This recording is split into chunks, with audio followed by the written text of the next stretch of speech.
नमस्कार। आज दो मुद्दों की चर्चा। प्रधानमंत्री नरेंद्र मोदी का वो बयान जो लोकतंत्र की मर्यादा को छलनी कर रहा है, और मुद्दा नंबर दो, राहुल गांधी की भारत जोड़ो यात्रा पर हमला करने की फिराक में प्रियंका गांधी और राहुल गांधी के रिश्ते पर बीजेपी के नेता हमला कर रहे हैं, यानी कि एक और मर्यादा को छलनी कर रहे हैं।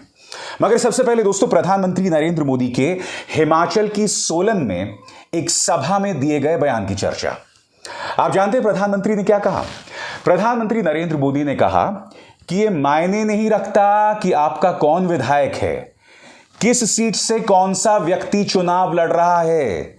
आपको वोट देना है तो सिर्फ कमल को देखकर और मेरी शक्ल को देखकर। मैं मजाक नहीं कर रहा हूं दोस्तों। यानी कि अब भारतीय जनता पार्टी के लिए, प्रधानमंत्री के लिए विधायक के कोई मायने नहीं है। अब जाहिर सी बात है, जब विधायक के कोई मायने नहीं है तो विधानसभा के कोई मायने नहीं है, और जब विधानसभा के कोई मायने नहीं है तो मुख्यमंत्री के क्या मायने हैं। इसका मतलब यह कि विधायक के काम को भी प्रधानमंत्री कार्यालय जो है कंट्रोल करेगा। आप मुझे बताइए, यह लोकतंत्र की तौहीन नहीं तो क्या है? सबसे पहले मैं चाहूंगा प्रधानमंत्री नरेंद्र मोदी ने क्या कहा, उस बयान को सुनते हैं। हमारा भारतीय जनता पार्टी का उम्मीदवार कौन है? आपको किसी को याद रखने की जरूरत नहीं है, सिर्फ कमल का फूल याद रखिए। मैं आपके पास कमल का फूल लेकर आया हूं। अगर आपको कमल का फूल जब वोट डालने जाए दिखाई दे, समझ लीजिए कि ये भारतीय जनता पार्टी है, ये मोदी जी आपके पास आए हैं।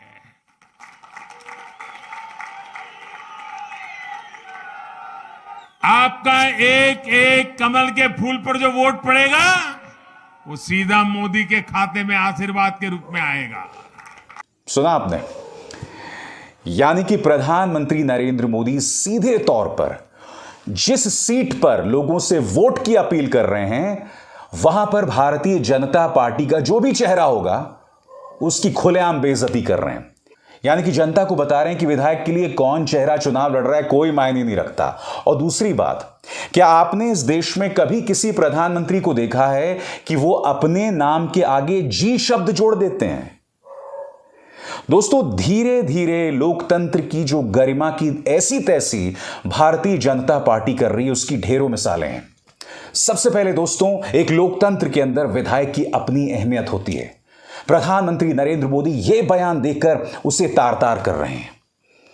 बार बार भारतीय जनता पार्टी के जो नेता हैं इस तरह के बयानात देकर, और अब खुद प्रधानमंत्री इस तरह के बयानात देकर जो इलेक्टोरल डेमोक्रेसी है उसकी ऐसी तैसी कर रहे हैं। क्योंकि आप जानते हैं दोस्तों, आज की तारीख में चुनाव आयोग किस तरह से पूरी तरह से नतमस्तक है बीजेपी के सामने। आप यह भी जानते हैं कि आज से कुछ सालों पहले सीक्रेट इलेक्टोरल बॉन्ड्स आए थे, यानी गुप्त चुनावी चंदा। कोई भी धन्ना सेठ अपना काला धन किसी भी पॉलिटिकल पार्टी को दे सकता है, और यह अधिकतर पैसा भारतीय जनता पार्टी की जेब में जा रहा है। यानी कि बार बार भारतीय जनता पार्टी इस तरह से लोकतंत्र को ठेस पहुंचा रही है। और मुझे यह कहने में थोड़ी सी भी हिचक नहीं है कि इन्होंने हमारी डेमोक्रेसी को ही हैक कर दिया है। आप में से कई लोग कहते हैं बीजेपी इसलिए जीतती है क्योंकि उन्होंने ईवीएम को हैक कर दिया है। नहीं साहब, उन्हें जीतने के लिए ईवीएम हैक करने की जरूरत नहीं है, उन्होंने लोकतंत्र को ही हैक कर दिया है। मगर आपको समझना पड़ेगा दोस्तों कि प्रधानमंत्री नरेंद्र मोदी ने दरअसल ये बयान दिया क्यों प्रधानमंत्री नरेंद्र मोदी हर सीट पर जो चुनाव हो रहा है अपने चेहरे पर करवाना चाहते हैं? क्योंकि प्रधानमंत्री जानते हैं कि उनकी लोकप्रियता के सामने देश में किसी भी राजनेता की लोकप्रियता कहीं नहीं ठहरती।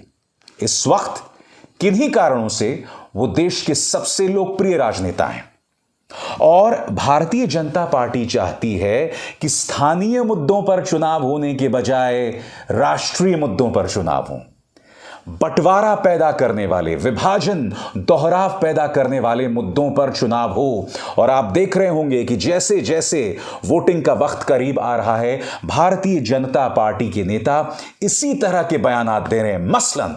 मसलन आपकी स्क्रीन पर अमित शाह का ये बयान सुनिएगा दोस्तों। और यहां अमित शाह कह रहे हैं कि अगर आप एक बार फिर भारतीय जनता पार्टी को चुनते हैं तो हम यूनिफॉर्म सिविल कोड ला देंगे, सामान आचार संहिता, मैं पूछना चाहता हूं कि हिमाचल प्रदेश की पृष्ठभूमि में यूनिफॉर्म सिविल कोड के क्या मायने हैं? क्योंकि अमित शाह जानते हैं कि यूनिफॉर्म सिविल कोड की जब भी चर्चा होती है तो हमारे न्यूज चैनल्स माइनॉरिटीज यानी मुसलमानों पर हमला बोलते हैं, और जैसे ही इन मुसलमानों पर हमला होता है तो हिंदुओं और मुसलमानों में बंटवारा हो जाता है, और जैसे हिंदू मुसलमानों में बंटवारा होता है तो फायदा किसको होता है? बीजेपी को होता है। इसलिए अमित शाह हिमाचल प्रदेश के अंदर भी यूनिफॉर्म सिविल कोड की बात कर रहे हैं। सुनिए वो क्या कह रहे हैं। अब बारी है कॉमन सिविल कोड की। मैं आपको कहकर जाता हूं, हिमाचल में जयराम ठाकुर की सरकार ला दो, हिमाचल में कॉमन सिविल कोड लागू हो जाएगा, यहां कोई नहीं रोक सकता। तो सुना आपने। अब मैं आपसे फिर पूछना चाहता हूं, हिमाचल प्रदेश के चुनावों में यूनिफॉर्म सिविल कोड की बात करने के क्या मायने हैं? अमित शाह इसलिए बात कर रहे हैं क्योंकि भारतीय जनता पार्टी चाहती है कि हिमाचल प्रदेश में चुनाव स्थानीय मुद्दों पर ना हो, राष्ट्रीय मुद्दों पर हो, और उन राष्ट्रीय मुद्दों पर जिनका आम जनमानस से कोई लेना देना नहीं है। इसलिए प्रधानमंत्री जनता के सामने कहते हैं कि जिसे हमने टिकट दिया है उसके चेहरे पर चुनाव मत करो, मेरे चेहरे पर चुनाव करो, मोदी जी पर जो है वोट दो। और मैं आपको एक और मिसाल देता हूं क्योंकि इसी से जुड़ा हुआ है हमारा दूसरा मुद्दा। मैंने कार्यक्रम में आपको क्या कहा कि भारतीय जनता पार्टी ऐसे मुद्दों को उठा रही है जिसका कोई लेना देना नहीं है, ना हिमाचल प्रदेश के साथ ना गुजरात के साथ। अब राहुल गांधी जो है वो भारत जोड़ो यात्रा कर रहे हैं। राहुल गांधी पर हमला बोलने की फिराक में सूचना और प्रसारण मंत्री अनुराग ठाकुर, हां वही देश के गद्दारों को गोली मारो प्यारों को, वो वाले अनुराग ठाकुर, उन्होंने ये तक कह दिया है कि राहुल गांधी की यात्रा में प्रियंका गांधी वाड्रा नहीं जा रही, दोनों भाई बहन के रिश्ते जो हैं खराब हो गए। यानी कि भारतीय जनता पार्टी के नेता इतनी मर्यादाओं को लांघ सकते हैं कि अब ये भाई बहन के रिश्ते के बारे में तक बोल रहे हैं। मगर अनुराग ठाकुर के इन बयानों से मुझे थोड़ी सी भी हैरत नहीं होती है, क्योंकि ये वो आदमी है दोस्तों जो चुनावों के दौरान, दिल्ली के चुनावों के दौरान खुलेआम भड़काऊ बयान दे रहा था। और आप जानते हैं उनके उसी बयान के बाद ये दो लड़के आते हैं और शाहीन बाग और जामिया में गोलीबारी शुरू कर देते हैं।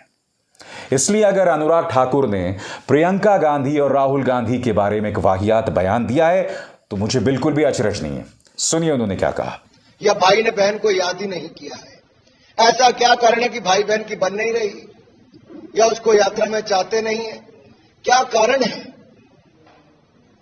कि 1.5 महीना हो गया वो वहां कहीं दिखी नहीं? मैं फिर आपसे पूछता हूं, आखिर क्या वजह थी अनुराग ठाकुर को इस तरह से राहुल गांधी पर हमला बोलने की? और बोलिए तो बोलिए, बिल्कुल एक डेमोक्रेसी के अंदर आपको अपने विरोधियों पर हमला बोलना चाहिए। और अनुराग ठाकुर को मेरी एक और नसीहत, अनुराग जी एकता कपूर के सीरियल्स देखना बंद करें। हर कहानी में एकता कपूर की कहानी नहीं चल रही होती है कि अगर बहन नहीं गई तो साहब वहां पर मतभेद होंगे। और सबसे बड़ी बात, कुछ मर्यादाओं को हमें पार नहीं करना चाहिए, और भारतीय जनता पार्टी के नेता लगातार इस तरह की मर्यादाओं को पार कर रहे हैं। अभी 2 ही दिन पहले मैंने आपके सामने एक शो किया था कि भाजपा के अध्यक्ष जेपी नड्डा खुलेआम कह रहे हैं कि मोदी जी ने 2 वैक्सीन्स बनाई, अब उन एहसानों का बदला जनता चुकाए। पहली बात, वो जो 2 वैक्सीन्स बनाई गई थी नड्डा साहब, वो मोदी जी ने नहीं बनाई। दूसरी बात, आप देश के हुक्मरान हैं, आपको ऐसा करना ही होगा। अगर आप ये नहीं करेंगे तो फिर जनता कहां जाएगी? तो इस तरह से एहसान जतलाना और बार बार जतलाना दोस्तों, तमाम मर्यादाओं को भारतीय जनता पार्टी पार कर रही है।